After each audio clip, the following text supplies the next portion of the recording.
Acabou de acontecer. Desistência do cargo no STF. Alexandre de Moraes surta nesse domingo. Olha no que deu. Se alegre, meus amigos. Nós estamos sim perto do fim. O Moraes está num estado de desespero patológico e cometendo sérios erros. Está se sentindo acuado. Pela primeira vez está percebendo que ele não vai conseguir manter esse império que ele criou. E isso é perceptível nas ações e decisões dele ao longo dos últimos dias. Vamos pegar apenas os últimos 10 dias e você vai entender o nível de desespero dessa pessoa, porque está percebendo que ele já não tem mais a capacidade de se manter no poder. Primeiro, vocês se lembram quando ele tomou essa decisão. Moraes ele decidiu censurar Bolsonaro, impedir Bolsonaro de dar entrevistas. Neste momento, a própria imprensa que fez campanha para ele de forma fervorosa admitiu que ele estava exagerando, que isso era simplesmente irracional. E vários juristas concordaram também.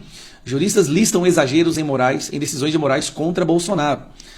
Isso foi só o começo. A partir desse momento, nós começamos a ter eventos e atos pelo resgate do Brasil, um movimento Reage a Brasil em todas as cidades do nosso país. E nós começamos a perceber que a população já não estava mais com medo, que o povo quer voltar para as ruas. E é buzinaço, adesivaço, faixas espalhadas pelo país, todo mundo pedindo fora Moraes. E não houve aquela reação da imprensa para defendê-lo. Isso aí tem que ser chamado a atenção. Não houve o que, como havia antes, uma reação fervorosa da imprensa, contundente, na defesa do Alexandre de Moraes, como se defendê-lo fosse defender a democracia. Muito pelo contrário, houve um afastamento da imprensa.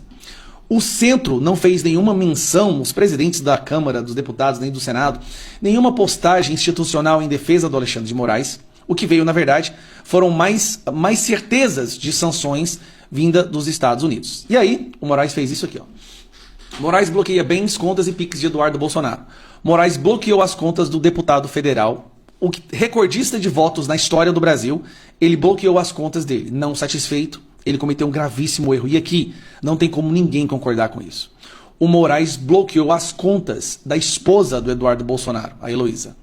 Uma mulher, mãe de 2 filhos, que não tem absolutamente nada, nunca militou, nunca deu entrevista política, nunca fez nenhuma articulação. Ele bloqueou as contas dela também, não só do Eduardo, mas também da esposa do Eduardo. Então ele está pegando o que ele acredita ser a punição para uma pessoa e começando a jogar para as pessoas próximas a ela, o que é proibido pela nossa Constituição. Você não pode punir alguém pelo crime de outrem. Não dizendo que houve crime do Eduardo. E todo mundo sabe que não houve, absolutamente zero. Mas aí ele está perseguindo a família do Eduardo Bolsonaro. E aí é onde é que ele surtou. Nós temos um deputado federal chamado Felipe Barros, que é o presidente da CREDEM. Ele é o presidente da Comissão de Relações Exteriores. Como presidente da CREDEM, ele viajou aos Estados Unidos para fazer uma visita ao Eduardo Bolsonaro e conversar com autoridades daquele país. O Moraes decidiu fazer isso aqui, Moraes inclui o deputado Felipe Barros em inquérito de Eduardo Bolsonaro. Ele incluiu o Felipe Barros, alegando que o Felipe Barros fez uma reunião para que teriam discutido sanções contra o ministro Alexandre de Moraes sob a alegação de suposta censura generalizada. Agora, o que você entende é o seguinte: o presidente da CREDEM foi para os Estados Unidos. O conteúdo da reunião ninguém sabe, mas Moraes já decidiu que é uma reunião contra ele, e se a reunião era contra ele, então era contra a soberania brasileira.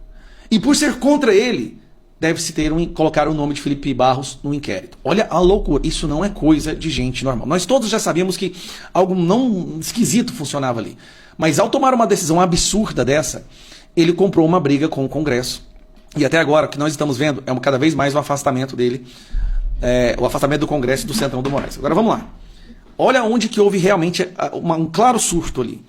O deputado Hélio, conhecido como Hélio Negão, e o deputado Crisóstomo foram para a Praça dos Três Poderes, fazer uma manifestação pacífica e silenciosa, com esparadrapo na boca. Você deve ter visto a imagem do Hélio com esparadrapo na boca.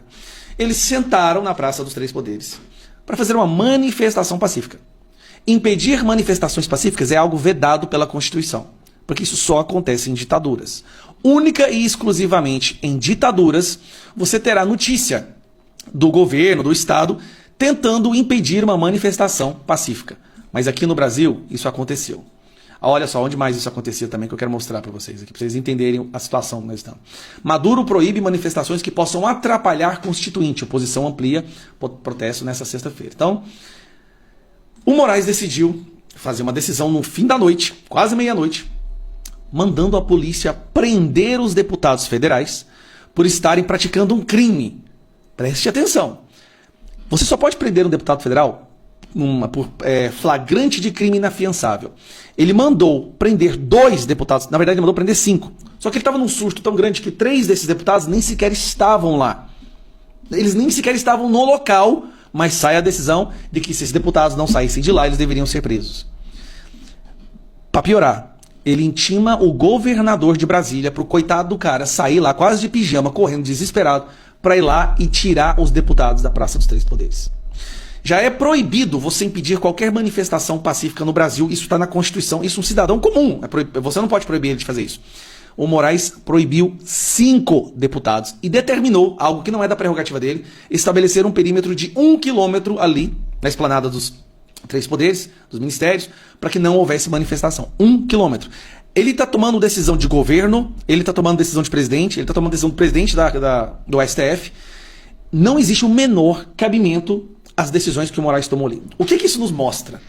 Ele está amedrontado, acuado. Não é à toa que ele estava viajando pelo mundo aí, como diz algumas fontes, tentando realocar ali um capital com medo da Magnitsky, que virá nessa semana, até a própria imprensa fala isso.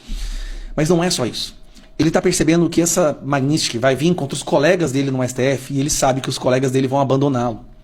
O Moraes vai cair. A nossa parte nisso tudo é continuar pressionando o máximo que nós pudermos. Falar com os senadores dos seus estados, fazer seu buzinaço, estar nas ruas de todo o Brasil no dia 3.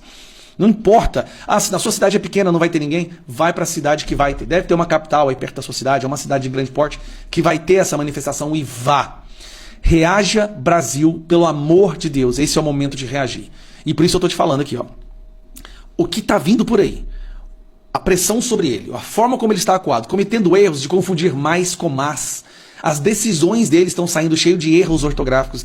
É um cara que está completamente surtado. E depois da defesa do Felipe Martins, quando o Felipe Martins mostrou todos os crimes que foram cometidos contra ele, a mando do Alexandre de Moraes, o Alexandre de Moraes se tornou hoje uma pessoa simplesmente indefensável, até mesmo para a imprensa militante. A imprensa militante adorou quando ele fez o trabalho dele de impedir Bolsonaro de vencer, mas a própria imprensa militante entendeu, esse cara foi longe demais, ele está destruindo a democracia brasileira, ele é hoje a maior ameaça à democracia brasileira. Então, alegre-se, nós estamos perto do fim, mas é justamente agora que eles vão reagir com tudo, e por isso nós temos que estar todos nas ruas e milite nas redes sociais. Não subestime a importância de compartilhar, dar a sua opinião, gravar os seus vídeos. Nós vamos lembrar desse momento como o momento que o Brasil decidiu acabar com a ditadura da toga e resgatar a democracia. Só que a gente precisa de adultos para fazer isso agora. A gente precisa de brasileiros patriotas. Não precisa ser bolsonarista. Eu não estou falando aqui de Bolsonaro. Eu estou falando de viver num país onde a lei seja respeitada, onde o bandido, criminoso, corrupto vai preso e pessoas possam fazer manifestações pacíficas.